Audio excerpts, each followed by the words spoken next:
नमस्कार। आकाशवाणी जयपुर अजमेर से प्रस्तुत है प्रादेशिक समाचार।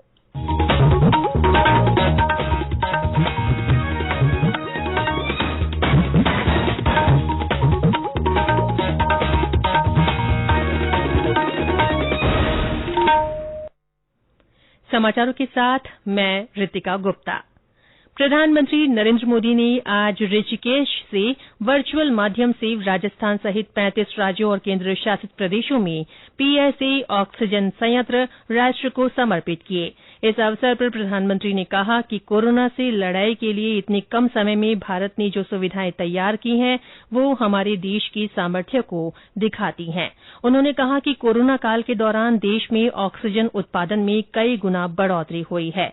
श्री मोदी ने कहा कि स्वास्थ्य सेवाओं के विस्तार के तहत सरकार का ये लक्ष्य है कि देश के प्रत्येक जिले में मेडिकल कॉलेज हो।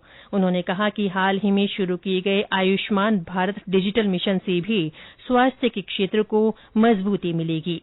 प्रधानमंत्री आज वर्चुअल माध्यम से जयपुर के गणगौरी बाजार स्थित पंडित दीनदयाल उपाध्याय अस्पताल से भी जुड़े।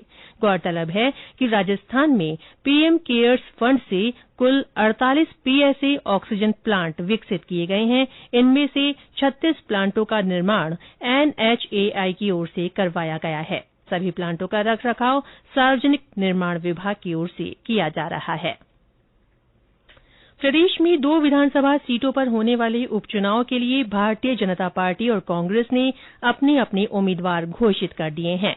उदयपुर जिले की वल्लभनगर सीट से भाजपा ने हिम्मत सिंह झाला और कांग्रेस ने प्रीति शक्तावत को उम्मीदवार बनाया है। वहीं प्रतापगढ़ जिले की धरियावद सीट से भाजपा ने खेत सिंह मीणा और कांग्रेस ने नागराज को प्रत्याशी घोषित किया है। गौरतलब है कि दोनों विधानसभा सीटों पर उपचुनाव के लिए नामांकन भरने का कल अंतिम दिन है। 30 अक्टूबर को मतदान होगा और मतों की गिनती 2 नवंबर को की जाएगी। इधर अलवर और धौलपुर जिलों में जिला परिषद और पंचायत समिति सदस्यों के चुनाव के लिए भी कल नामांकन भरने का आखिरी दिन है। आज से शारदीय नवरात्र शुरू हो गए हैं। माँ दुर्गा की आराधना के इस पर्व पर घरों और मंदिरों में घट स्थापना की गई। नवरात्र के दौरान माँ दुर्गा के 9 रूपों को पूजा जाता है। आज पहले दिन देवी दुर्गा की शैलपुत्री के रूप में उपासना की जा रही है। नवरात्र पर विभिन्न जिलों में प्रमुख माता मंदिरों में दर्शनार्थियों के लिए अलग अलग व्यवस्थाएं की गई हैं। जयपुर के आमेर स्थित शिला माता मंदिर में श्रद्धालुओं का प्रवेश बंद रहेगा और मेला भी नहीं भरेगा।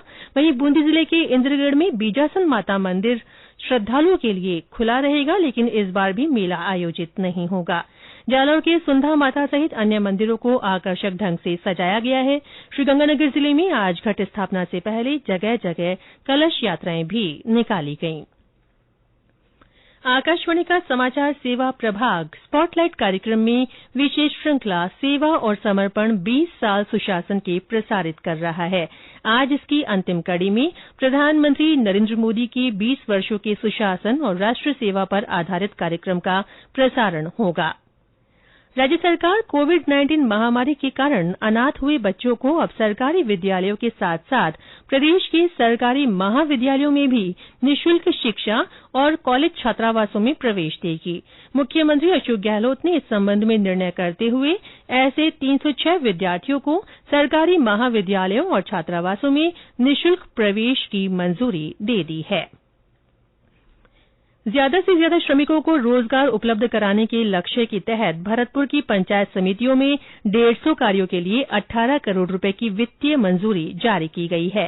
जिला परिषद के मुख्य कार्यकारी अधिकारी ने बताया कि कोविड गाइडलाइन की पालना के साथ श्रमिकों को रोजगार उपलब्ध कराया जाएगा। दौसा जिले के ढोलका गांव के निवासी और हिमाचल के डलहौजी में कार्यरत वायुसेना के जवान जितेंद्र शर्मा का आज उनके पैतृक गांव में राजकीय सम्मान के साथ अंतिम संस्कार किया गया। जितेंद्र शर्मा के बीमार होने पर उन्हें पठानकोट के सेना अस्पताल में भर्ती कराया गया था, जहां 5 अक्टूबर को उनकी मृत्यु हो गई थी।